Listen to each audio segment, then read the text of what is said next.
Hello and good day to you. My name is Putarga Driandra with the student ID number 1030 12 44 00 and 10. And in this video, I'm going to give a brief explanation about my answers for CLO3 and CLO2, CLO4 Part 2 assignment, where it is all about real world applications. Okay, let's just get started for number one, where it stated due to a storm, air traffic control instructs a pilot flying at an altitude of 4 miles to make a 90-degree horizontal turn while climbing to 4.2 miles. The path of the plane during the maneuver is modeled by this function, where t is time in hours and all distance are in miles. First, I'm gonna explain my answers for A, which is find the speed of the plane during the maneuver. Find speed. We're gonna use we're gonna use the formula of magnitude Vt,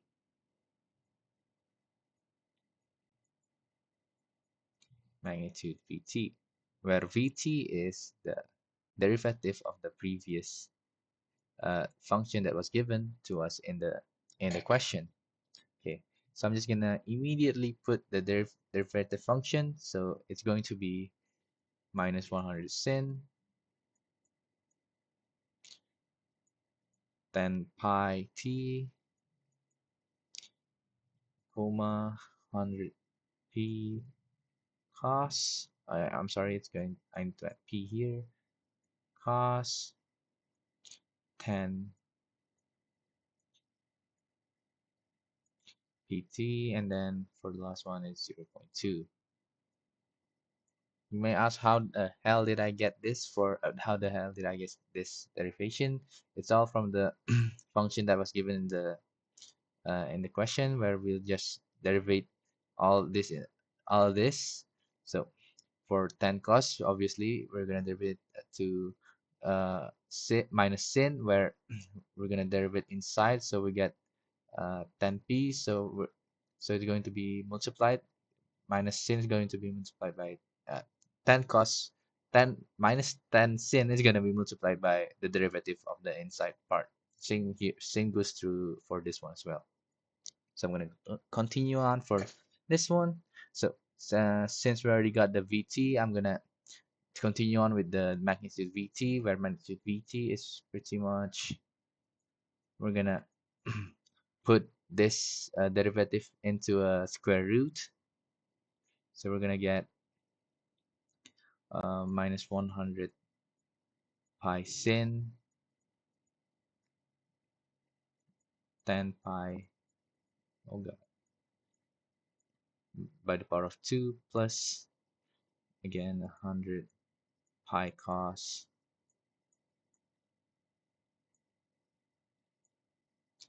10 pi t, then oops, sorry, my bad, by the power of 2 and plus 0.2 by the power of 2.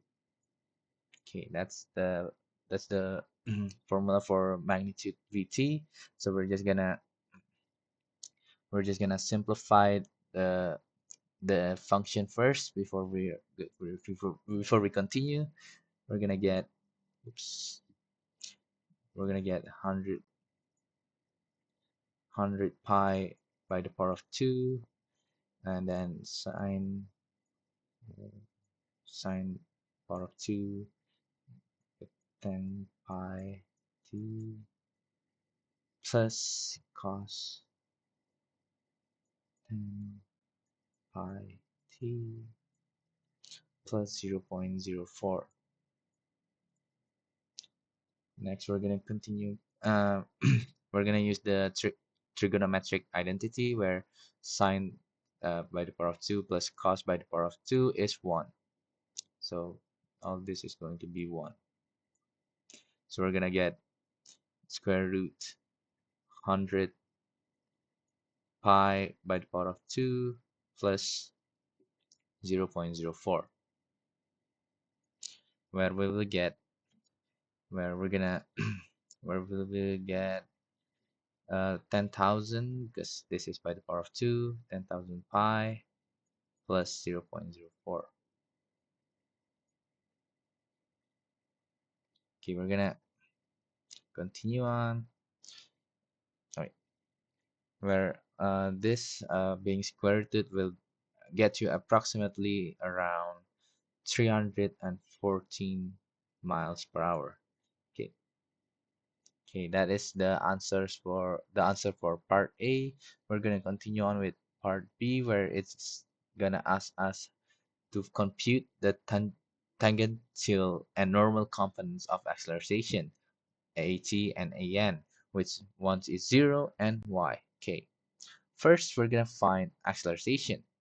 Acceleration is pretty much the derivation of vt, or the second derivation of the function that was given to us in the question.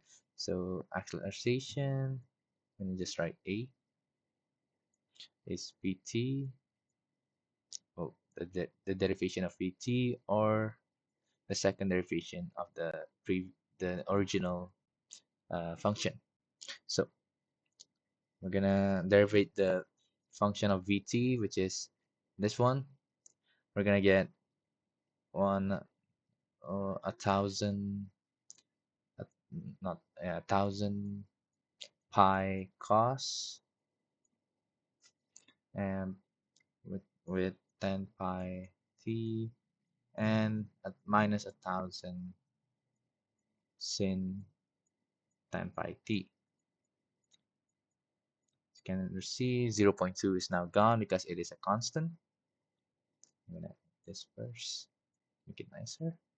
Okay, now we're gonna continue on with the tangential tangential component and the normal component, where tangential component is with the formula of at equals to the derivation of magnitude vt. Oh shit. Um, it's okay. The, the derivation of magnitude vt. And since magnitude vt is a constant, 314 miles per hour, it's going to be 0. So that's one of the mysteries solved, where at is one of the 0, and why is it 0? Because because vt is constant. Next, I'm gonna continue on with normal component, with wait, the formula of an equal to square root magnitude at, magnitude acceleration, and then by the power of 2 plus tangential component, which is 0. So I'm gonna just put on later, which is uh which is 0. So I'm gonna put this on, where first I'm gonna find, before we continue, we're gonna find the magnitude of at first. The magnitude of at is the square root of the square root of at. Yeah, where it is minus 100 pi cos 10 pi t plus, oops, I forgot the power of 2, then minus 1,000 pi sine 10 pi t by the power of 2.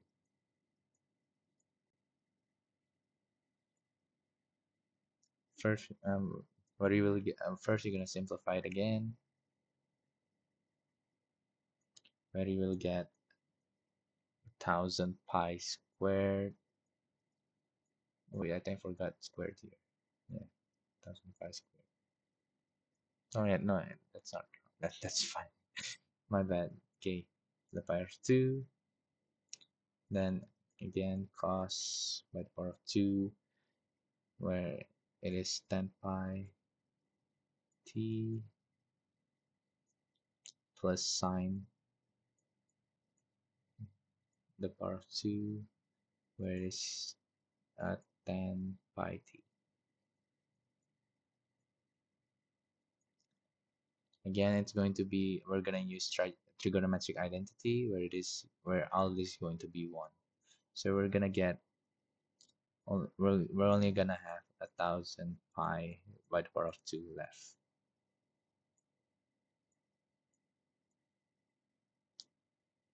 where you will get 1,000 pi squared, because if you square 1,000, going to be, and then you square root it, it's going to be the same value.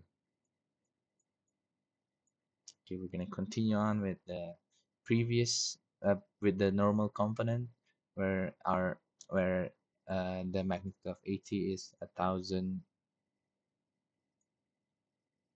Oh god, magnitude of 80 is 1,000 pi squared by the power of 2 plus 0 from the tangential component by the power of 2. So we're gonna just gonna have again 1,000 pi 2, where it is approximately around uh 90,000.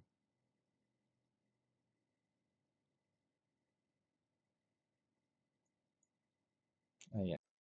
So uh, for that is all for number one, part A and B, where part A is around 314 miles per hour, and for part B it's around approximately around 98,696.6 miles per hour squared.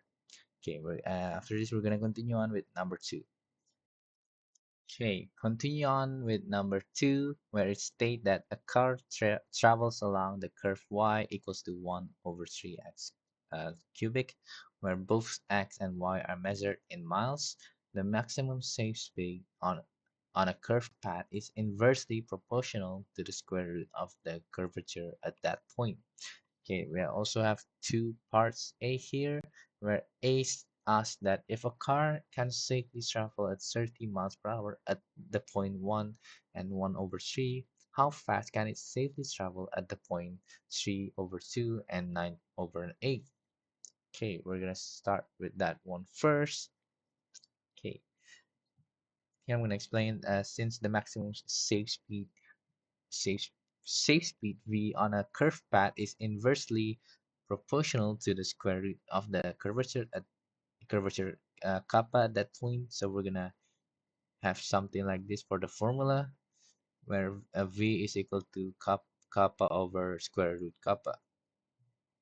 Okay, next we're gonna continue on with the question, where it asks us where it pretty much asks us to find the kappa, the kappa the kappa with the formula of the second derivative of the function, which is 1 over 3 x cubic, the absolute, by the way, absolute second derivative, and then it is over 1 plus uh, first derivative squared, where it is also by the power of 3 over 2. Okay, first we're gonna start with the derivative first, where the first derivative is uh,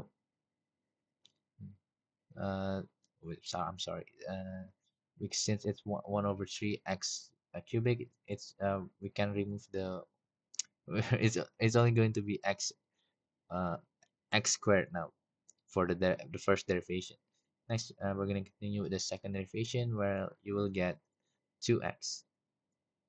Okay, we're just gonna substitute in those two derivatives. We're gonna get absolute 2x over 1 plus 2x squared by the power of 3 over 2. Okay,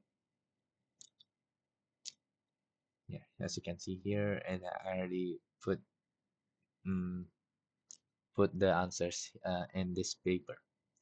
Okay, now we're gonna continue on with the we're gonna continuing on with uh first we're gonna input uh 1 over 3, since 30 miles per hour is the safe point for those points. We're gonna check it out. So we're just gonna substitute x 1 into x. So we're gonna get 2 over 2 over 2 over 2 3 by the power of 3 and 3 over 2. Wow. So we're gonna get 2 over 2 squared, where it is going to be 1 over squared, where 1 over 2 squared. Since yeah, then because the safe limit is 30 miles per hour, we can change kappa into 30, where we will get uh, where v will change it to 30, where you will get kappa over square root kappa for kappa 1, where we're just done earlier, where it's 1 over 2 squared. So we're gonna get kappa multiplied by 2 times 1.4 1.4 1 over 4, where it is going to be then we're gonna move the 2 into 30, so we're gonna get k equals kappa equals to 30 times 2 over minus 1 over 4. Wait, no, I mean 2 by the power of minus 1 over 4. Okay, next we're gonna continue on with the new point, the new point, which is 3 over 2. So we're just gonna substitute 3 over 2 into x. So we're gonna get 2 times 3, 3 over 2, and then 3 over 2 by the power of 4. Oh yeah, this is 1 over 4. Yeah, okay, 1 over 4. That's going to be, we're just gonna calculate it until we're gonna get around 192 over 97 by the power of 3 over 2. Okay, we're just gonna do the same thing again with the previous one, where this is for the new safe the new how the new points. So v, because we don't know the safety one, safety speed at this point, we're gonna just find it manually. So v is equal to kappa over kappa 3 over 2. We're just gonna substitute in the numbers. We're gonna we're gonna substitute numbers, where you will get 30 times 2 over minus 1.4. It is multiplied by 97 by the power of 3 over 4 over 8 square root of 3, where you will get, if it's multiplied, you will get approximately around 39.92 miles per hour. So that is how fast you can safely travel at point 3 over 2 and 9.8. Next, we're going to continue on with part B, where it asks to interpret the geometric significance of curvature in terms of road safety. So curvature quantifies how sharply a road bends. So when a higher curvature, when so that means a higher curvature means sharper turns, requiring lower speeds for safety, while lower curvatures allows for higher speeds. So that is my interpretation for the geometric significance of curvatures in terms of road safety, where it is actually implemented in real life road safety regulation. Okay, I think that's all for number two. Since we already gotten the answer for part A and part B, we're gonna continue on with number three. Okay, we are now at number three, where number three states the temperature in Celsius at a point of xy on a metal plate is given by this function. And then it asks us two questions. A, where it asks us to compute the gradient factor and interpret its direction in the context of heat flow. First of all, I'm gonna do a first before discussing about B. Okay, to find the gradient factor, we're gonna all you need to do is my bad. To get the gradient factor, all you need to do is find the derivative respect to the x and respect to the y.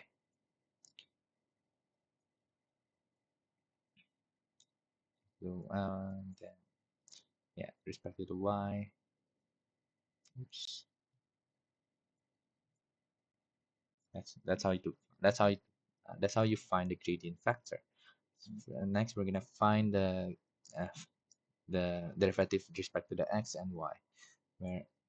fx is, wait, what's the I'm gonna give give you the function first, the original function, which is 400e, oh, 400e by the power of x 2, oh, plus y over 2. Okay, find fx, the derivative of the function by the respect to the respect of x. We're gonna all you need to do is just derivate those only x. We're gonna just derivate x, where 400 e by the power of x squared plus y by the over 2. We're just gonna derivate x, where it's going to be 2x, so it's going to be 2x. So because it's 2x, we can remove 2 from we can remove the 2's. For example, here it's going to be gone. So uh, it's pretty much going to be 400e minus by the power of minus x plus y by and over 2 multiplied by the derivation of this, which is only x minus x. So we're gonna get uh 4 minus 400 e, not e, x first, x e by the power of minus x squared plus y by over 2. And for fy, it's the same as well, where you're just gonna derivate the y's.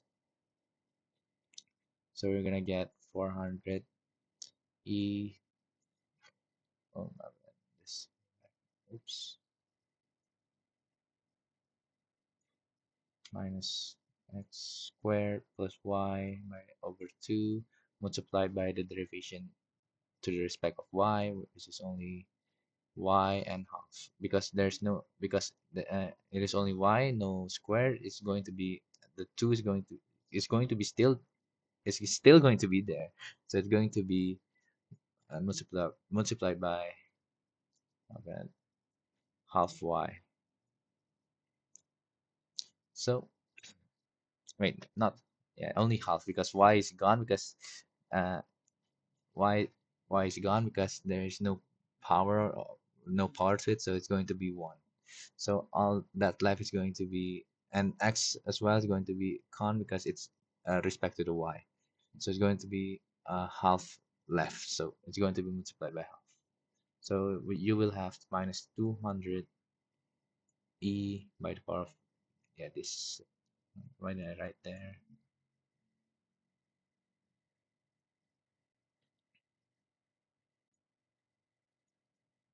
oh, y, okay. Since we already got on the derivatives, we can now just substitute those derivatives into the gradient factor, where you will have uh, minus, oops, minus 400 xe by the power of x squared plus y over 2 I plus minus,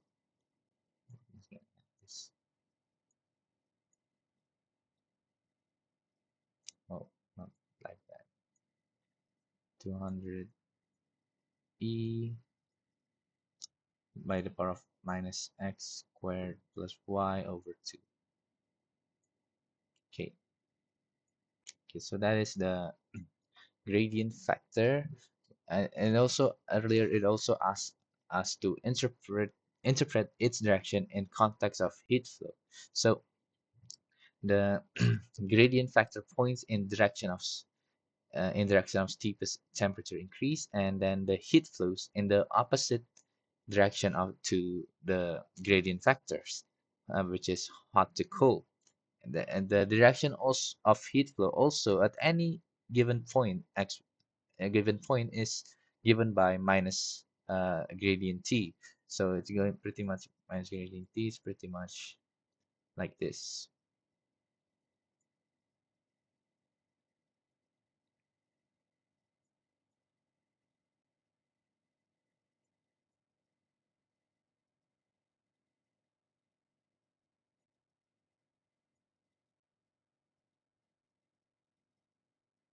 So the direction of heat flows is given by minus gradient t, which is this function. Okay, I think that's all for number A. We're gonna continue on to number B, which asks us to find a unit direction vector from point 3, 3, and 5 in which the temperature remains constant. Okay, okay. First, we're gonna substitute the points first, which is 3 and 5, to the gradient vector. We're gonna get okay, just minus 400 times 3 because the 3 is in the x position. E by the power of minus 3 squared plus 5 over 2. Then minus 200 e by the power of minus same 3 over 2. The 3 by the power of 2. 3 squared plus 5 over 2. Okay, we're just gonna count all of this. We're gonna have minus 400 multiplied by 3 is going to be 1200 e. This is going to be 9 plus 5, 14. Divided by 2, you're going to get minus 7. Do the same for the second one as well. It's going to be minus 7 as well. Okay, I'm gonna I'm gonna divide all of this by 6. No, by 200. So I'm gonna move 200 outside, minus 200 outside, minus 200 e by the power of 7. So we're gonna count. We're gonna have an easier time to count later on. We're gonna have 6 and 1. Okay. Continue on. The question also asks us to find uh, a unit vector from point 3 and 5 in which the temperature remains constant. Okay. For the temperature to remain constant, we we need we need the we need the multiplication of gradient t and u to be 0. So we're just gonna find we're just gonna try it first, where minus 2 on minus 2000. Wait, it's minus 2000. Wait, it's minus 200. No, never mind. Minus 200 by the power of 7 and 6 I and 1j is equal to 0. That's what we need to get. Where we're just gonna oh wait, times u for that. Times u must be equal to 0. So we're gonna get, and we're just gonna multiply the u into the 6 and j. So we're gonna get 200 um, e by the power of minus 7, 6 ui, and uj is equal to 0. Next, we're just gonna use this part, and we're gonna ignore the 200. So we're just gonna get 6 ui and then uj equal to 0. Then the uj, and then we're gonna move the 6 ui to the 0. So we're gonna get uj equals to minus 6 ui, where we're gonna use it for the perpendicular vector, where wait perpendicular vector, where it is ui is equal to 1 and uj is equal to 6. This is gotten from here, minus 6, right? So it's going to be the perpendicular factor is going to be 1 and 6. Then we're gonna normalize the u. No, we're gonna normalize first. To normalize this, we're gonna find the magnitude of u first. The square root of the perpendicular factors, which is 1 and 6. So we're gonna just put this in plus 6 squared. We're gonna get square root of 37, which cannot be changed. So the normalization is going to be like this: u equals to uh, u is going to be equal where this perpendicular factor is going to be multiplied by the magnitude u. So we're gonna get 1 over, my bad, it's going to be like this: 157 multiplied by the with the with the perpendicular factor. So it's going to be minus. We're gonna get 1 over square root 37 and minus 6 over square root 37. Okay. Next, we're gonna do a verification to prove that this perpendicular factor is going to be 0. So first, we're gonna verify t at the point of 3.5. So times u is going to be 0 if it's 0 or not. So it's gonna put the put the gradient factor of, yeah, the gradient factor of minus 7, and then the and then it's going to be this part is going to be multiplied by the normalized u. So it's going to be 6 times 1 over square root 37 plus 1 multiplied by minus 6 over square root of 37, where you will get minus 200 times 6 7 plus, no, minus 6 37. Okay, so we're gonna get minus 287 times 0. So it's going to be 0. So this is proof that 3 and 5 will remain constant. The temperature will remain constant. Okay, I think that's all for number 3. Part A, and part A you will get the gradient factor, which is 400x e by the power of minus x2 plus y over 2, and 200 e by the power of minus x squared plus y over 2. While the part B, it has been proven that uh, the unit direction this unit direction, it has been proven where the temperature will remain constant because it is 0. Okay, we're gonna continue on with number 4. Okay, continue on with number 4, where it states that a candle manufacturing company produced candles at 2 locations. The cost functions in dollars for producing X1 units at location 1 and X2 units at location 2 are given by these two functions, C1 and C2, and each candle sells for $15. The total profit is given by this profit function. Okay, first, with part A, find the values of x1 and x2 that maximize the profit. So first of all, we're gonna substitute in this two function to the profit function, c1 and c2.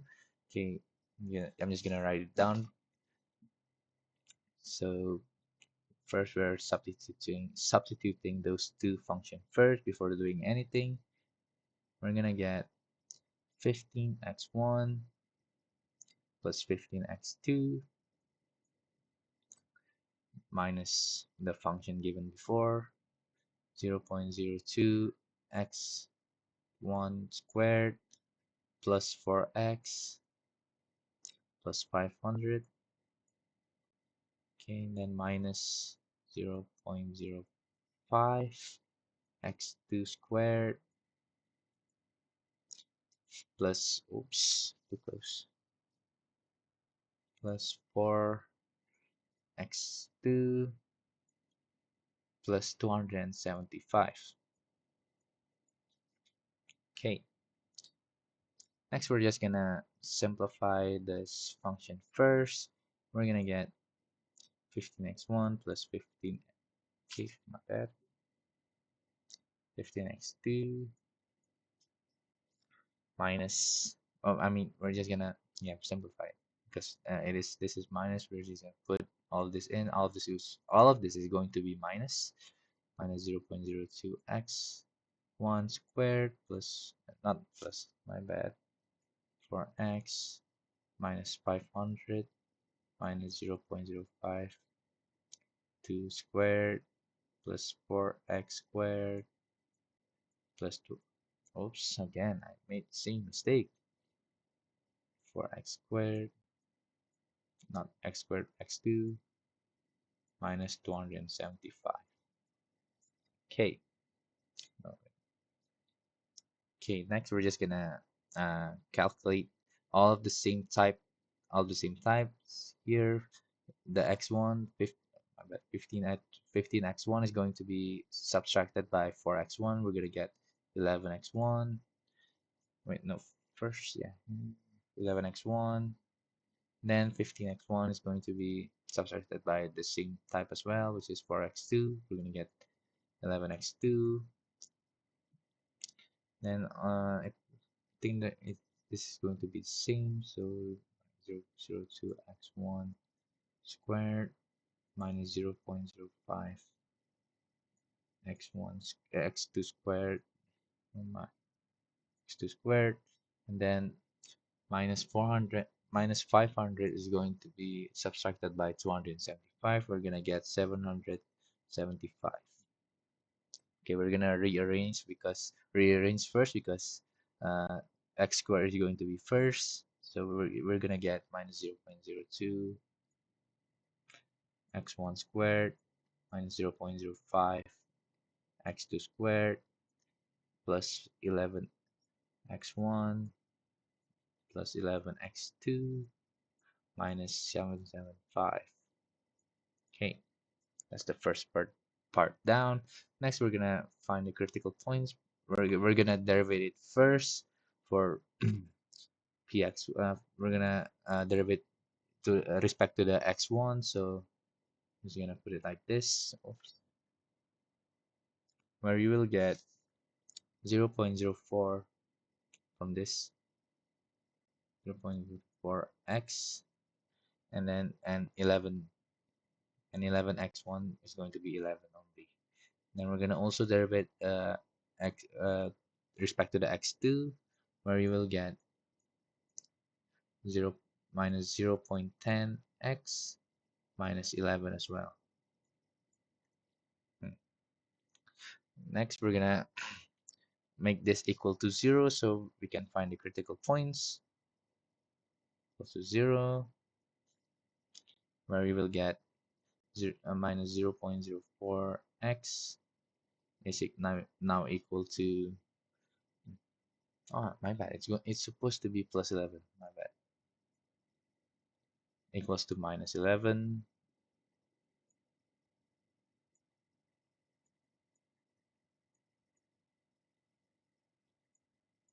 This is x1, this is x2, and then we're gonna move the 0.04 as well. So we're gonna get minus, not minus again, 11 over 0.04. Oh, that's ugly. 11 over 0.04 for x1, and for x2 we're gonna get 11 over 0.10, where where if you calculate it you will get 275 and 110 respectively. Next we're gonna verify the critical points. where we're gonna do the second derivation respect to the x1 and x2. Oh, x1, x1. So we're gonna just be left with 0.04. Same thing. We're gonna do the same thing with x2 respect to the x2. We're gonna only have 0.10 minus 0.10 remaining. Then we're also gonna do the pxpy, but there's no y, so I'm gonna do px1 and px2 respect to the x1 first, and then respect to the x2 second. So since there's no x2 in uh, the first derivative of respect to x1, it's going to be 0. Next, we can find the d with this with the formula of the second derivations multiplied, and then it's going to be added with the with this. Yes, where it is also the power of 2.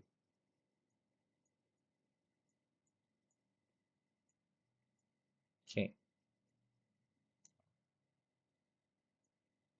we're just gonna substitute in the numbers. We're gonna have 0.04 multiplied by 0.10 plus 0. So we're gonna get 0.04. And since 0.04 is more than 0, we can guess it is between local maxima or local minimum. But since also the second derivative of respect to the x1 is also more than 0, I mean, it's not more than 0, it's less than 0. I'm sorry, less than 0. We can conclude that this is that this is a local maxima.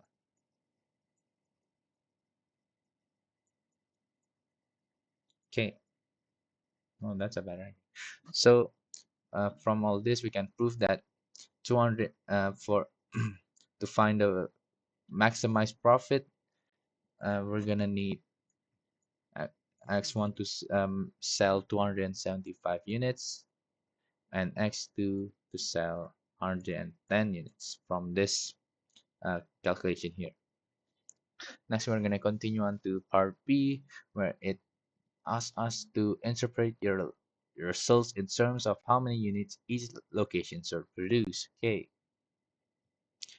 to maximize the profit, the company should produce 275 units at location 1 here and 110 units at location 2. Okay, this allocation balance the trade-off between production and revenue, production cost and revenue, leveraging location 1's cost advantage for larger output. Okay, I think that's all for today's videos, everyone. Thank you for watching. This is calculus very last assignment, so I'm very happy. Okay, and thank you for this past year, and goodbye. Maybe we'll see each other again.